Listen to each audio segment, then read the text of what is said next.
Like it's a last minute church discipline before I leave, you know?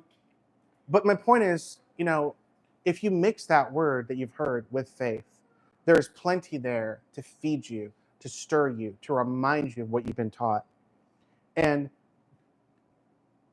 the Lord wants to build on that, okay? The Lord wants to build on that. And a question for you guys to think about is, have you been mixing the word you've heard with faith? I'm not judging. I'm not saying you are, you aren't. I don't know that.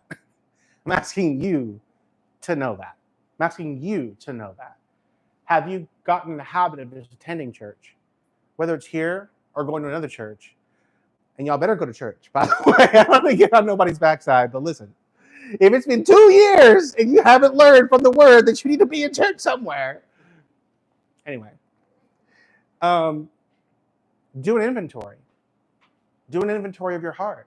One thing I've been saying to you guys is on your way to church, be in a spirit of prayer. Lord, I pray that you're going to move today. I pray that you're going to open doors today. I pray that you're going to, speak to my heart today. God, I got faith. If nobody in the church is going to have faith, including the pastor, right? You think you're exaggerating. Am I exaggerating? Y'all remember the story of Hannah in the Old Testament? She went to the temple. The priest was backslidden. The priest accused her of being a drunk because she was praying.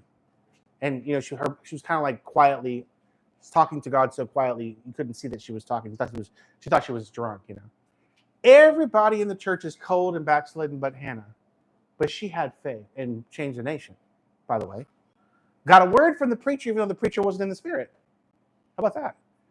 He's like, okay, God will give you what you want, whatever, and stumbled off, I guess. And she's like, oh, he said, the Lord's going to hear my prayer. That was good enough for me. She didn't care if he smelled like booze or whatever he smelled like. She didn't care.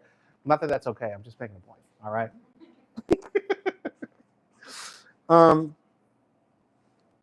He says that is what it means in word, in deed, and the power of the Spirit. He calls that fully proclaiming the gospel of Christ.